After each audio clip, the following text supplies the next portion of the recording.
with another video. If you're new to my channel, welcome. Go ahead and hit that subscribe button and join the love gang. I have my friend with me, Shay the Boss.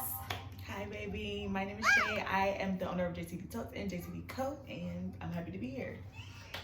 Okay, you guys, so as you can see, we have seafood. We're getting ready to do a seafood mukbang over here. You might see the notebook. We have questions that we're going to answer, and then we have a couple topics that we're going to talk about. So, let's get into it. For this food, let it be nourishment to our body. In Jesus' name I pray. Amen. Amen.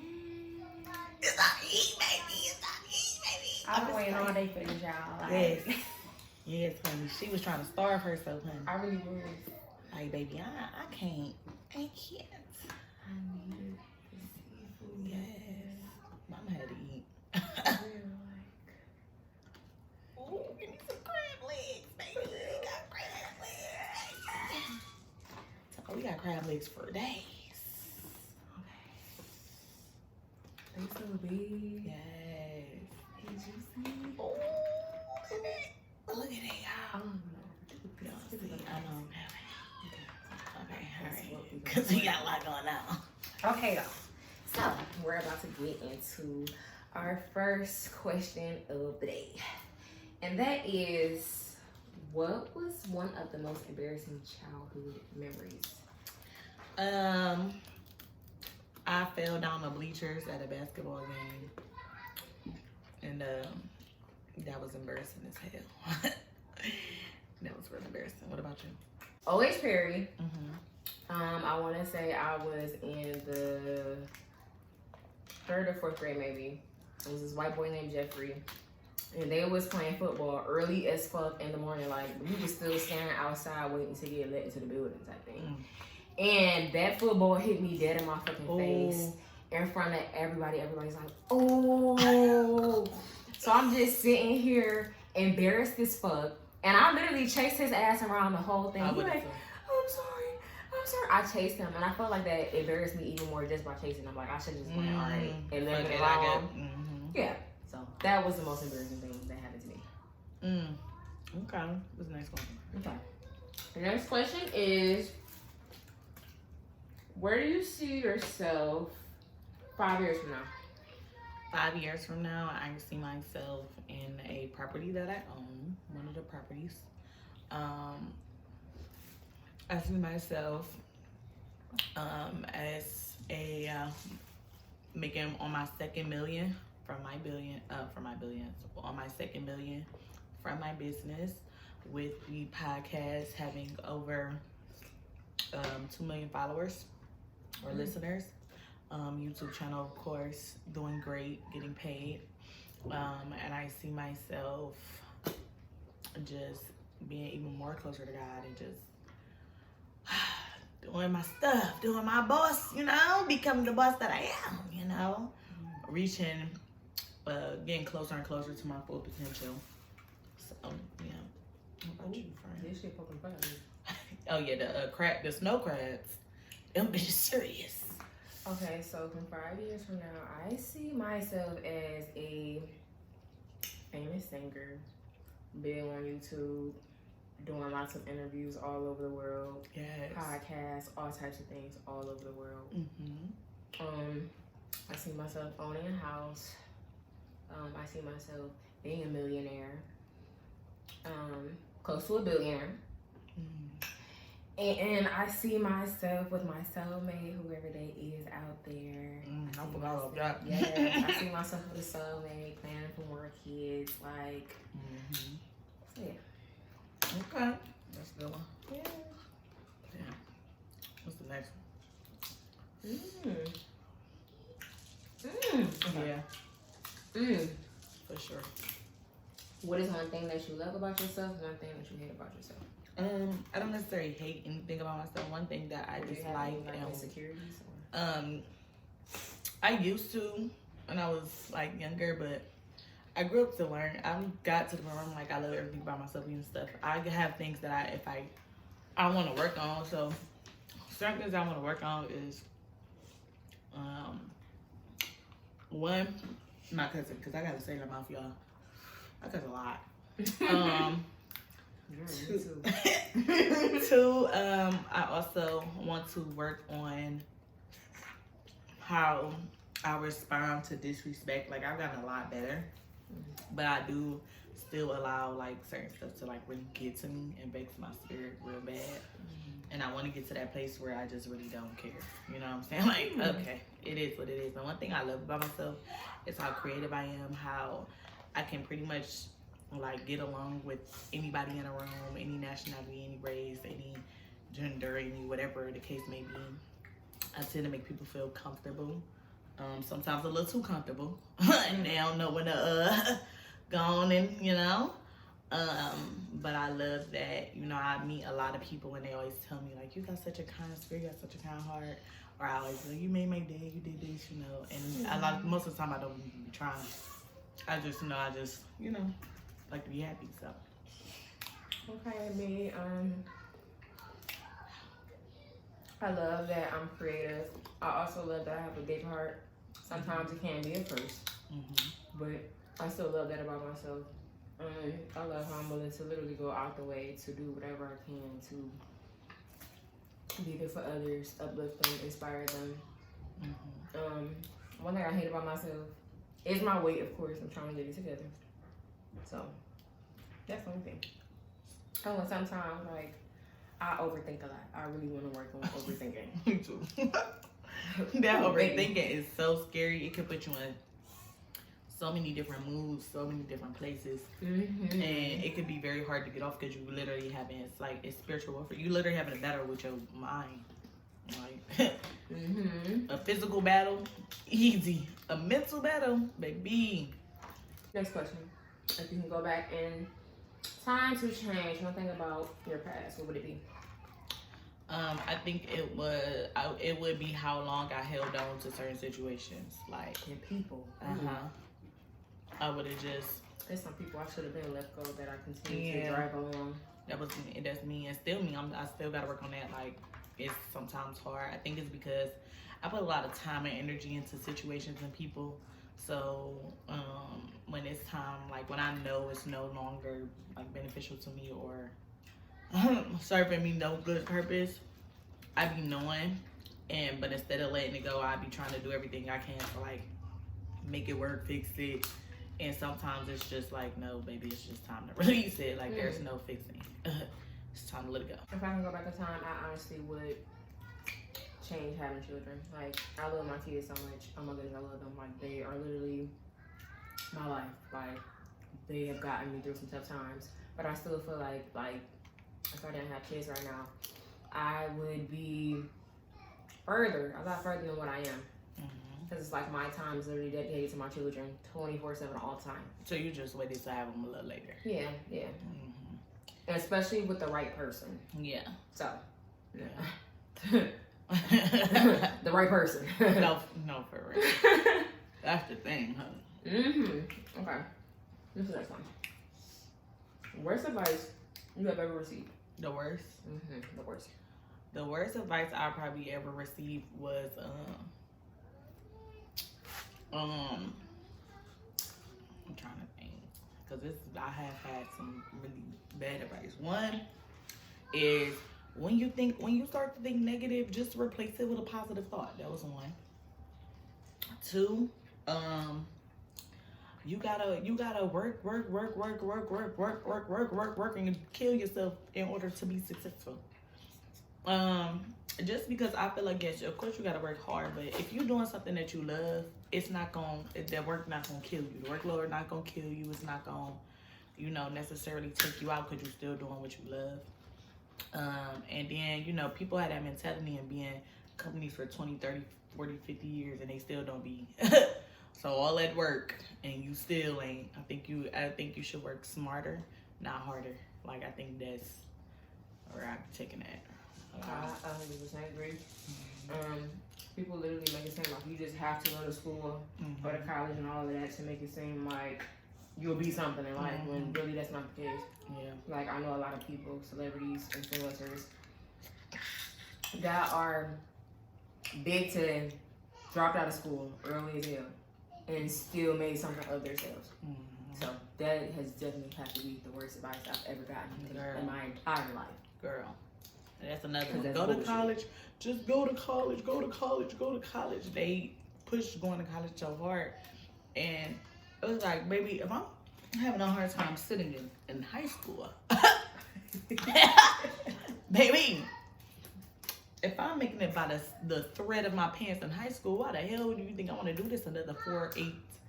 This one man came to my job, y'all. He said he was on his 3rd or 4th master's degree and went and got another philosophy. He gonna get his PhD, then he gonna retire. How? How are you in school that dang long? Like, that's a lot. But, you know, to each his own. It's just, that's not the only way to go, y'all. Yes, and I know a lot of people who spend all that money, go to school in debt, don't even use them degrees. Like, them degrees literally is sitting there. It's a piece of paper. I'm not discouraging anybody to go to school because, you know, you can make something out of yourself. But if school not for you, baby, please don't think that's the end of the world. Yeah. You know what I'm saying? Not everything works for everybody. Yeah. Then when I was just saying that last night. Literally all different human beings. Yeah. A lot of stuff don't work for us. Mm-hmm. A lot of stuff may work for us. Who was or is your biggest inspiration in life, and why did they inspire you? Jesus, child. Ooh. This is my biggest inspiration because through everything, that man, you know, for real, through every trial, tribulation, temptation he got through, you know, he had a bigger purpose in this world than him. It was greater than him. And, you know, he didn't want to do nothing but help people and, you know, bring them to God to save their souls. I don't really have an inspiration on this earth because, I mean, I see people and I be like, okay, you doing your thing. I see you. And I take, you know, some inspiration from them, but they're not necessarily my inspiration. But, and that's just because I just always feel like when I see certain stories of people, I just feel like what I want to do is different. What I want to do, how I want to do it is different. I haven't found nobody that does it like that or this, so I literally got to kind of figure it out on my own, make up my own ropes. And the only person that's been helping me with that for real is God, keeping me close as heck. I know that's right. Okay. For me, Jesus, of course. Number one. I saw those that be on my channel. I don't know if y'all know, but I always have Samoa on, like music wise. That is my inspiration. Her and Selena, love them so much. Like, I literally look up to them. Like, they inspire me in so many ways. And like every time I listen to their music, it just gives me hope that, you know, I can still go and do what I want to do. You for sure can. Especially Michael Jackson. Like, he's an inspiration as well. Woo! Rest in peace. Stop playing with him. Big inspiration on the music side. So yeah. And her man, y'all, because she been working my dang on nerves. Chris Brown. I don't necessarily like Chris Brown, but I will say that is one talented businessman. Do you hear me? And that's just on period. No. But he's a woman beater, and he does coke. It doesn't matter. Yeah, but we all do stuff that we ain't proud of. It doesn't matter. We wasn't in that dang on car. People, they just like to judge us over what we do all the time. Like, it doesn't matter. We're always gonna get crucified. Jesus was crucified, like, over everything. Like, so it really don't matter. I still respect them. I still love them. Anyways. Yeah. What's the next one? If you could give your younger self advice, what would it be? To just hang on and stuff gonna get better. You know, I would tell her to choose everybody wisely, from friends to boyfriends and to even family that you choose to associate with. I think I had to learn a lot of lessons the hard way because I didn't really have nobody talking to me, not talking at me, talking to me. And I had to, you know, figure out a lot of mistakes about myself. So I would just tell her, like, you know, it's just going on. It's a bumpy ride, but, you know, best advice is to just be careful who you keep in your company. Know who you are, and when you feel uncomfortable, when you feel the energy's off, when you feel like it's wrong, especially if it happened more than once, baby, go ahead and release release whatever that is. Believe the first time. Mine would be keep going. I can't tell you how many times as a child I didn't have the strength to keep going, and I didn't have nobody to encourage me, motivate me, or none of that to keep going. So if I can go back, I would definitely say keep going, because that's what I tell myself now. Keep going. Keep going. That's what guys already do. Yeah. Keep going. Because it's like, what else can you do? Can't stop. I tell her to do too. Keep going. Yeah. I don't know. Maybe you're going to do this. Yeah. I'm too talented not to, honey. This sauce you made is so good. You think so? Thank you, friend. I poured it in there. I'm dipping it. It's so good. Thank you. Okay. What was the next one? Okay, friend. We are going into topics now. We are talking about chasing your dreams as a mom, single mom. And should we add mental health in there as well? Yeah, because it's gonna tie in anyway. Yeah. Okay. Let me tell y'all. First of all, one of the hardest things is to be an entrepreneur and a mom, because it's like, especially a single mom, like you have no help, little to no help. And the help people do offer usually come with so many unnecessary strings, unnecessary stress, unnecessary. It also starts to make you feel like a burden after a while. People can make you feel like when you make mistakes, like nobody ever made mistakes before, so you just like this worst person in the world. And then it's hard because it's like, you know, you could be working a job and make, I guess, so many dollars working a job, but then you're not gonna be happy. So then you're gonna come back and kind of you could take that out on your kids. They can feel bad, and it's just like really trying to balance it all. And then when you got outside factors that kind of contribute to raising your kids too. It's not just they're not just gonna learn everything from you. They got toys, games, TV. When they go to school, they're around other people. You can't really kind of as much as you want to shelter them, keep them. No. You kind of gotta let them live life and make mistakes and because they're not our children, they're God's children, and our job is to help them. That's it. Like, they have their own assignments. So we're just coaching them through. They take over, take it over. But it do get hard. It really do get hard sometimes because you lose yourself. We talked about this earlier. Like, it just feel like we moms now. You don't even feel like we have a self-identity. Like, who are you? The first thing I'm saying, I'm a mom, 2 boys. Like, that's not who you, I said who you are. And I get you a mom, but what else? Like, what do you like to do for fun? I mean, well, I take my kids, try to make sure no, you, baby. What do you like to do for fun? So I remember when somebody told me, because I was literally, like, in the most darkest place of my life. And somebody told me, like, you have to be there for you, like, because my life is literally dedicated to my children. Like, I didn't have time to, fill my cup back up. Wasn't nobody else filling my cup up. And they told me, like, you have to take care of yourself. Like, that's harsh, because those babies need you, but how can you do anything if you ain't even good? Right. So you gotta fill your cup up and then take care of what you have to do. And that is so hard, especially being a single mom, like not having the dad there or any type of help or support at all whatsoever.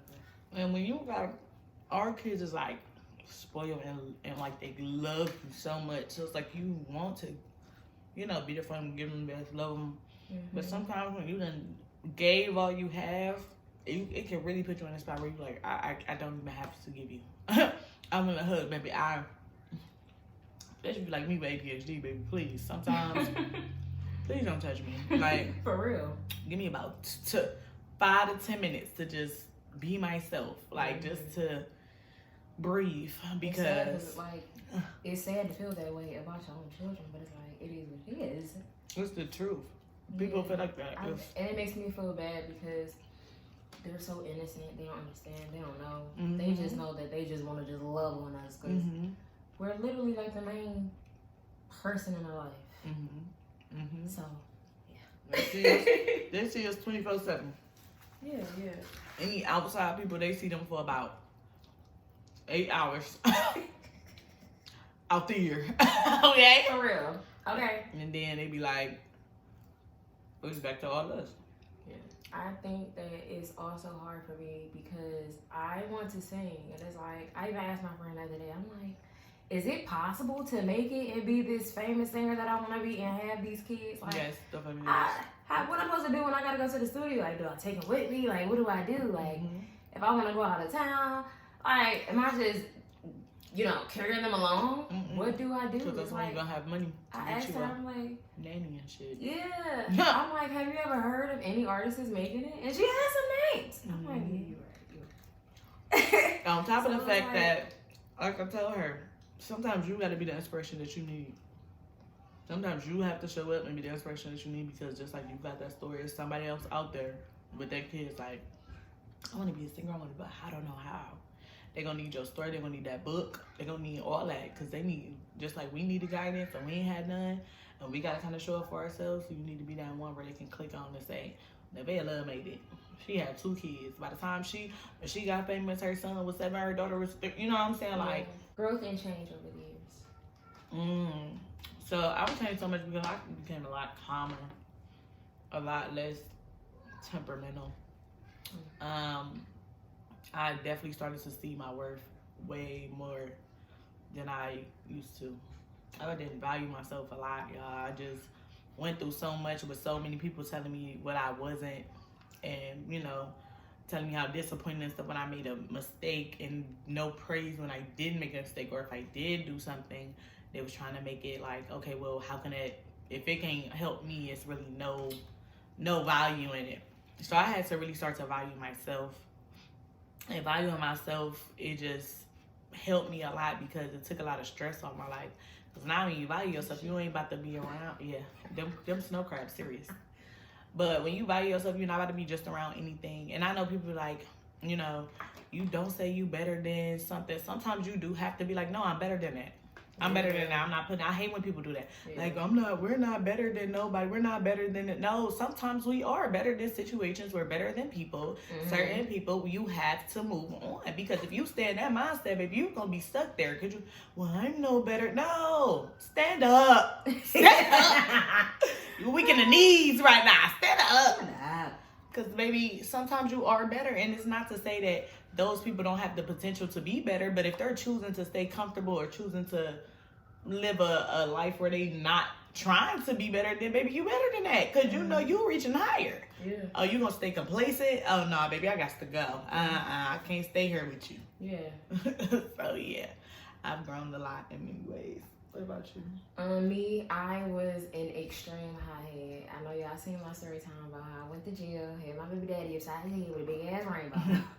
Like, my temper was completely out of control. You say one thing to me that I did, I'm going to punch your shit off top.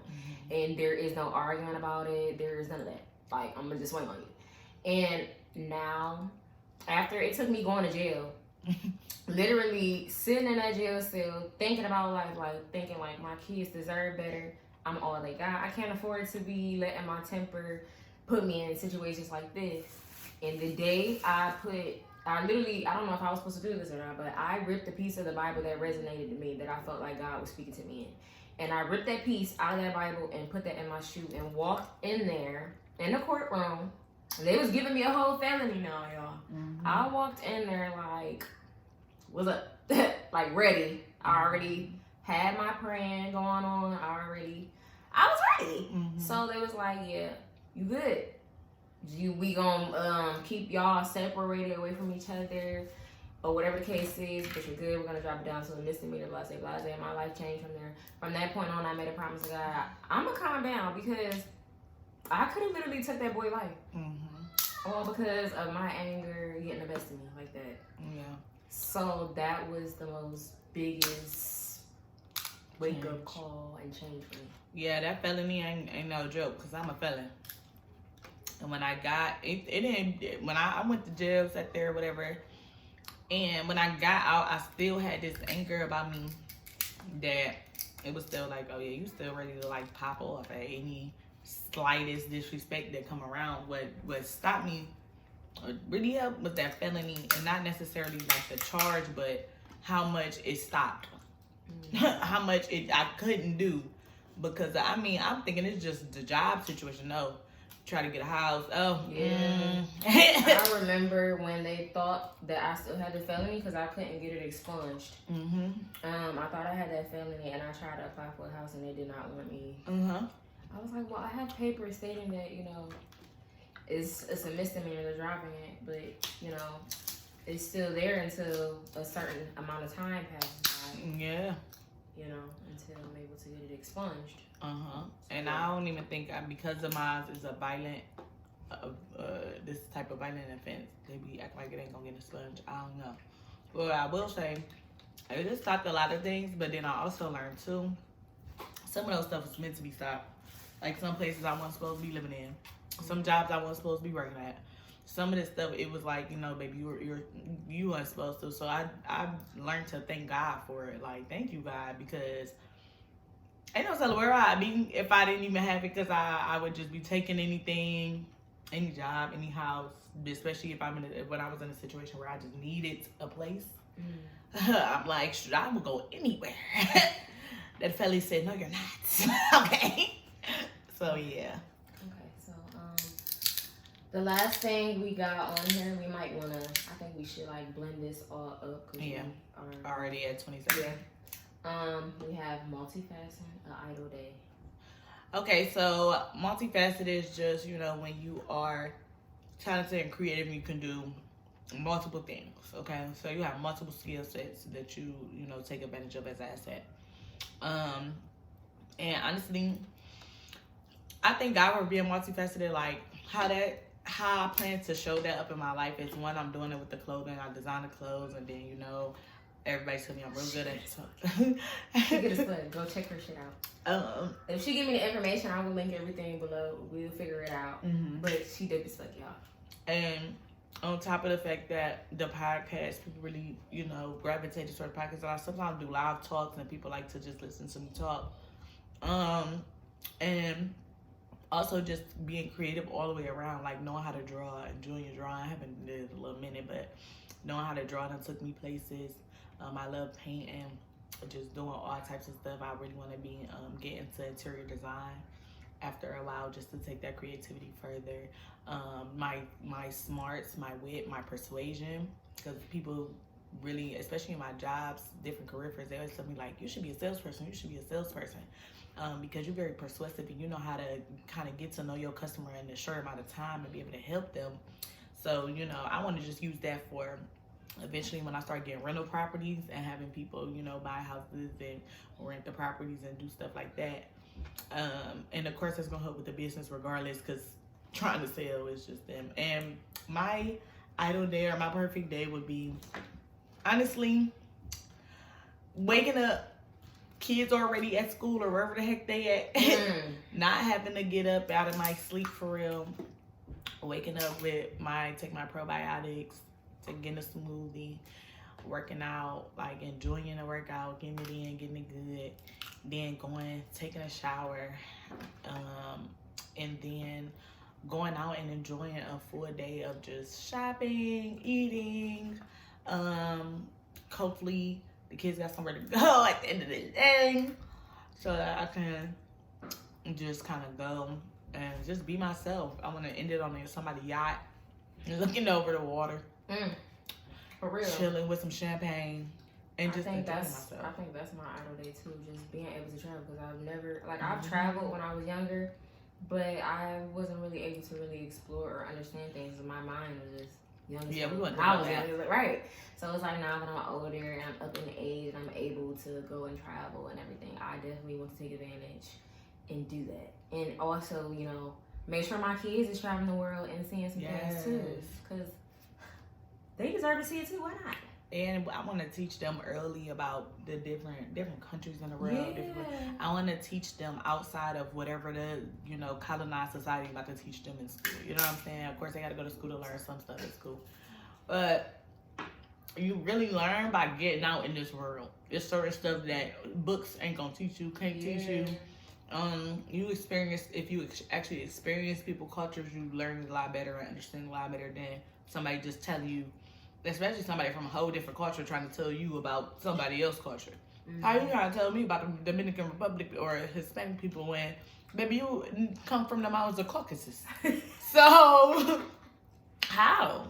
My heart made this big giant world, and I want to see it. Over 100 countries. Before I go, I want to see all of it. I even want to go to the places in the Bible that they talk about. Yeah, I want to go and visit those places too. Like, that is on my bucket list. Sure. One of the churches I went to, they went and took a trip to Jerusalem. How was it? Maybe I wasn't a church member at that time. Did they tell you? But, they told me it was really good. They told me it was very powerful. Just being there, just being in that presence, being in that. I mean, I can only imagine because, and my friend just got me hip, y'all. Check out The Chosen. It's that app. Yes, y'all. When I tell you. Yes, y'all. I can't tell you how many episodes I done watch and find myself bawling tears. Like, I was crying after the first one. People literally paint God out to be this big bully with a big giant ego. Like, no, he is really the sweetest. Like, if you really sit down and get to know him and build a relationship with him, you'll see. And all the stuff he telling you, all the stuff that he don't want you to do, it's not because he don't want you to have fun, he don't want you to live your life. Baby, he love you. He's trying to protect you from these worldly things because this world is evil. A lot of stuff we know. This world be evil. He hear the conversations that you don't have. He know what type of spirits you can let in if you entertain certain stuff or be partake in certain stuff. Especially, like we keep saying, stuff be different for different people. So what baby girl can do over there, baby, it might not work out for you like that. Yeah. Everybody doing coke, crack. They walk around being functioning addicts. I'm so scared I'll take one hit, I'll be like, breaking it through house. Like, honey, I can't. So, yeah. Okay, so if you guys like this video, feel free to comment below, and we will definitely do more like this because I actually enjoyed the conversation that we had today. Thank you for coming. Thank you. So yeah, don't forget to comment, like, and subscribe, and I will see you guys in the next video. Everything I do is all about you. Baby, I'm